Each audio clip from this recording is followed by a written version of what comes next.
We're interested to know how people in Liverpool feel about the removal of tributes, such as statues and street names, to individuals linked to the slave trade. The first person I spoke to about these issues concerning race asked to remain anonymous. If you don't pay proper attention, you never know that racism exists. That's why they call it systemic racism. At workplaces, these things happen. Prior to this period, these are things that people would not even want to discuss. And when you look at the Colston statue that was toppled in Bristol, you would see that there is this fury, there is this anger that is, it's been there for a long time. I think they should do away with all those statues, do away with the memory of it. Why do people have to keep repeating the whole story over and over again about the slave days, I'd like it all, just total end of it.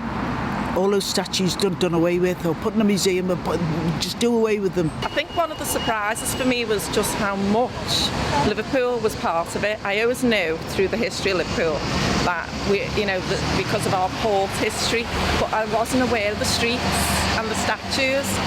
So it's a bit of an eye-opener for me. If it needs to change, because I'm all for change. All these kind of depictions all dotted around and immortalised in stone or bronze or whatever it is. There's no kind of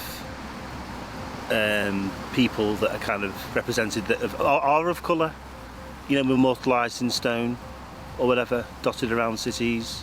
So I think it's an absolute outrage and a scandal. It should have stopped a long time ago, all this empire and glorification. I'd say the racism's died down a lot here for many years now, apart from that terrible story about a young black man called Anthony Walker. But as a rule, I don't feel there's a hell of a lot of racism in Liverpool because it's quite a multicultural, mixed place.